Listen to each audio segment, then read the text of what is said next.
अंदूर जिल्हा परिषद गटामध्ये भारतीय राष्ट्रीय काँग्रेस आणि शिवसेना आणि वंचित बहुजन आघाडीच्या वतीनं मी अधिकृत उमेदवार म्हणून या ठिकाणी उभा आहे. पूर्ण गटामध्ये सगळ्या गावामध्ये सध्याची परिस्थिती बघता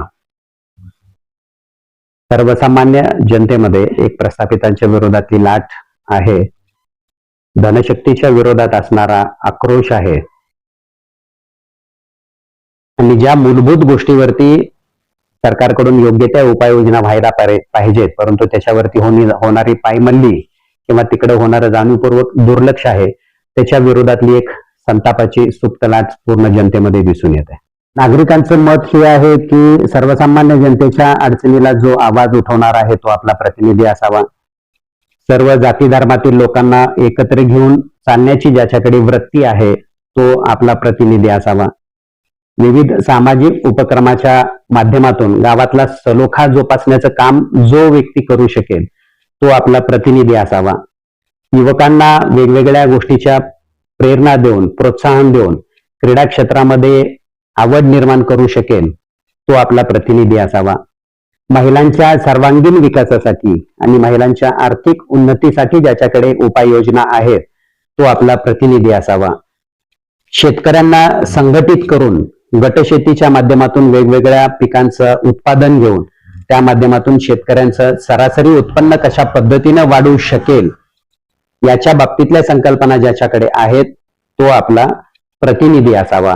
अशा पद्धतीच्या प्रतिक्रिया जनसामान्यातून पूर्ण मतदारसंघामध्ये मला पाहाव्यास आणि ऐकाव्यास मिळत आहे. मुळात जिल्हा परिषद सदस्य होताना जे काही राजकारण आहे ते राजकारण संपलं की तिथल्या तिथं राजकारण संपून सामाजिक एकोपा जोपासून कशा पद्धतीनं सर्व गाव एकत्र संघटित करता येईल हे माझं पहिलं मुख्य विजन असणार आहे.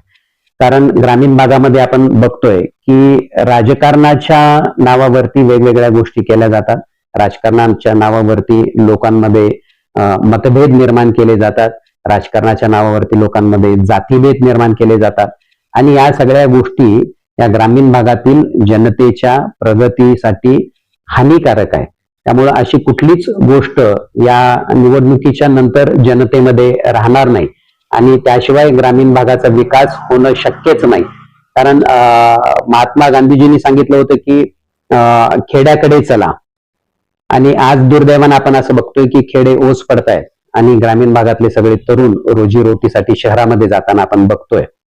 परंतु याच्या विपरीत परिस्थिती निर्माण करणं की आज शहरामध्ये सुद्धा नोकऱ्यांना एक फार मोठी मर्यादा आली आहे. देशभरामध्ये बेरोजगारीची जी काही लाट तयार झाली आहे त्या अनुषंगाने आता भविष्यामध्ये ग्रामीण भागातील युवकांना शेती आणि शेतीपूरक व्यवसाय करण्याशिवाय कुठलाही पर्याय असणार नाही आणि त्या गोष्टीला पूरक अशा उपाययोजना करून ग्रामीण भागातला युवक कशा पद्धतीनं सक्षम करता येईल हे माझं व्हिजन असणार आहे. ग्रामीण भागातली महिला लघु उद्योगाच्या माध्यमातून असेल किंवा बचत गटाच्या माध्यमातून असेल किंवा अन्य कुठल्याही माध्यमातून असेल, ग्रामीण भागातल्या महिलांना स्वावलंबी कशा पद्धतीनं बनता येईल त्यासाठीची उपाययोजना करणं हे देखील माझं विजन असणार आहे. पंचायत समितीला या ठिकाणी आता भारतीय राष्ट्रीय काँग्रेस आणि शिवसेना यांची तालुका स्तरावरती आघाडी होती आणि इथली जी अंदूर पंचायत समितीची जागा हे आमचे सहयोगी पक्ष भारतीय राष्ट्रीय काँग्रेस यांच्याकडे होती. परंतु काही तांत्रिक अडचणी आणि बाकी काही अन्य गोष्टीमुळं खाली अंदूर पंचायत समितीला आपला उमेदवार असू शकला नाही.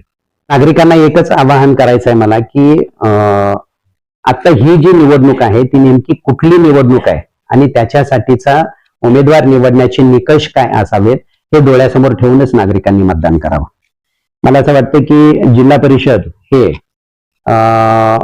जिल्ह्याचं एक विधिमंडळ आपण ज्याला म्हणू शकतो की केंद्राचा आणि राज्याचा बराचसा निधी हा डायरेक्ट जिल्हा परिषद मध्ये येतो आणि तिथून वेगवेगळ्या खात्याच्या मार्फत वेगवेगळ्या योजनांच्या मार्फत तो ग्रामीण भागातील विकास कामासाठी वापरला जातो, ज्याच्यामध्ये मुख्यत्वे सगळ्या ज्या काही मूलभूत गरजा आहेत, रस्ते आहे, स्वच्छ पाणी आहे, आरोग्य आहे आणि शिक्षण आहे.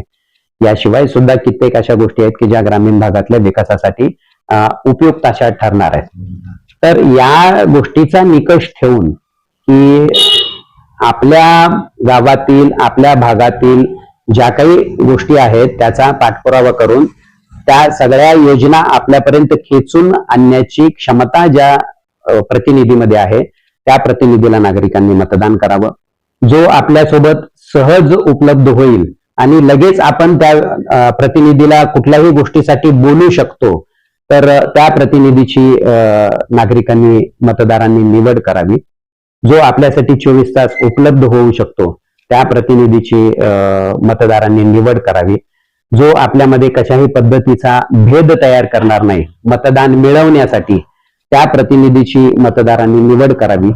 आणि 5 वर्ष एक जनतेचा सेवक म्हणून राहायची क्षमता ज्याच्याकडे आहे, की ज्याच्याकडे एक वेगळं ऍटिट्यूड नाही किंवा ज्याला आपण म्हणतो की एक वेगळेपण. आता निवडणुकीमध्ये मतदारांमध्ये जाताना जितक्या नम्रपणे आपण जातो अगदी त्याच नम्रपणे त्याच सहज स्वभावाने पुढचे 5 वर्ष आपल्यासोबत सहवासामध्ये जो उमेदवार राहू शकेल त्याला आपण प्रतिनिधी म्हणून मतदान करावं अशी मी त्यांना विनंती करतो. मुळात आता याच्यामध्ये काही गोष्टी आवर्जून या ठिकाणी उल्लेख कराव्या लागतील की भारतीय जनता पार्टीच्या विरोधात जनतेचा एक रोष आहे. याच्यामध्ये काही गोष्टी अशा आहेत की दुर्दैवानं आपल्याकडे काही महिन्यापूर्वी अतिवृष्टीचं जे संकट आलं होतं मराठवाड्यामध्ये, कधी नाही ते अतिवृष्टीचं संकट आलं होतं. आणि त्या अतिवृष्टीच्या संकटानंतर ज्या पद्धतीचं भरीव मदत सरकारकडून अपेक्षित होती शेतकऱ्यांना, अगोदरच मराठवाड्यातला शेतकरी हा कोलमडलेला आहे, आर्थिकदृष्ट्या तो सक्षम नाही आणि ज्या पद्धतीची मदत अपेक्षित होती त्या पद्धतीची मदत सरकारकडून मिळाली नाही. दुसरी एक गोष्ट आहे की ज्या ठिकाणी भारतीय जनता पार्टी रुजवण्यामध्ये जे निष्ठावंत कार्यकर्त्यांनी आपले आयुष्यातले महत्वाचे 25-30 वर्ष घालवले आणि त्यांना जाणीवपूर्वक केवळ राजकारण डोक्यामध्ये ठेवून त्यांना डावललं जातंय, हे चित्र राज्यभरामध्ये दिसतंय. तेही त्याचं एक मूळ कारण आहे. कारण ग्रामीण भागामध्ये तळागाळामध्ये सर्वसामान्य लोकांशी नाळ ठेवणारा जो काही उमेदवार असतो, जो काही प्रतिनिधी असतो, त्याला एक सहानुभूतीची लाट निर्माण होते आणि जाणीवपूर्वक हे धोरण राज्यभरामध्ये बऱ्याच ठिकाणी राबवलं गेलं. त्याची एक सुप्त संतापाची लाट आहे. तिसरी आणि महत्वाची गोष्ट आहे की आतापर्यंत सगळं जनतेचा ओढा माझ्याकडे आहे किंवा जनतेची सहानुभूती माझ्याकडे आहे. परंतु दुर्दैवानं आपण बघतोय की अलीकडच्या काही राजकारणामध्ये निवडून येण्याची क्षमता हा नावाचा एक निकष जो प्रस्थापितांकडून राबवला जातोय की त्याच्यामध्ये महत्वाचं म्हणजे त्या उमेदवाराची कास्ट कुठली आहे हे बघून उमेदवारी दिलं जाणं. दुसरं म्हणजे त्याची आर्थिक क्षमता काय आहे हे बघून उमेदवारी दिलं जाणं. आणि तिसरं म्हणजे त्याच्याकडे मॅन पॉवर, मसल पॉवर आपण ज्याला म्हणतो की सर्वसामान्यांच्या विरोधात दहशतवाद निर्माण करण्याची शक्ती कुणाकडे आहे हे बघून उमेदवारी दिलं जाणं. हे दुर्दैवानं अलीकडच्या प्रस्थापितांमध्ये हे दिसून येते. आणि हे सगळे जे निकष आहेत हे सर्वसामान्य जनतेला, गोरगरिबांना, कष्टकरी जनतेला हे न आवडणारी गोष्ट आहे. आणि त्याच्यामुळं एक सुप्त लाट या ठिकाणी निर्माण झालेली आपण बघतोय. मी अगदी प्रचाराचा शुभारंभ ज्या दिवशी झाला आदरणीय रामदादा आणि आमचे सहकारी ज्येष्ठ नेते बाळकृष्ण गोडके पाटील यांच्या उपस्थितीमध्ये त्याही दिवशी मी सांगितलं होतं की हा जो लढा आहे आमदूर गटातला, हा धनशक्ती आणि प्रस्थापितांच्या विरोधात जनशक्ती आणि सर्वसामान्य लोकांचा हा एक लढा आहे. आतापर्यंत ही परिस्थिती आहे. यायच्या 2 दिवसामध्ये काय होऊ शकतं, मागच्या कित्येक निवडणुकामध्ये आपण हे बघत आलोय की वेगवेगळ्या गोष्टींचं आमिष दाखवणं, दमदाटी करणं किंवा पैशाचा वापर करणं, ताकदीचा वापर करणं आणि सर्वसामान्य लोकांना त्यांचा मताच्या वापर करण्यासंदर्भापासून त्यांना रोखणं, हे षडयंत्र गेल्या कित्येक निवडणुकामध्ये आता आवर्जून अलीकडच्या निवडणुकामध्ये राबवताना आपण बघतोय. परंतु आत्ताचा जो काही मतदार वर्ग आहे तो कुठल्याही दबावाला बळी न पडणार आहे, कुठल्याही आमिषाला भूलथापाला बळी न जाणार आहे, इतका सुज्ञ असा मतदार आहे. अगदी मला हे आवर्जून सांगावं वाटतं की रोजीरोटीवर, रोजंदारीवर काम करणाऱ्या लोकांना सुद्धा आता सध्या हे फार चांगलं कळतं की योग्य उमेदवार कोण आहे, आपल्याला सहज उपलब्ध होईल असा उमेदवार कोण आहे, जो नंतरच्या 5 वर्षामध्ये आपल्याला सन्मानानं वागणूक देईल असा उमेदवार कोण आहे. आणि या सगळ्या गोष्टीच्या निकषावरच आज सर्वसामान्य लोकांमधून माझ्याबद्दलची जी काही सहानुभूती आहे ती सहानुभूती निर्माण झाली आहे. ही सहानुभूती यायच्या 7 तारखेला नक्कीच मतपेटीमध्ये मताच्या रूपाने परावर्तित होणार आहे आणि माझ्या पाठीमागे सर्वसामान्य जनतेचा आशीर्वाद असणारच आहे.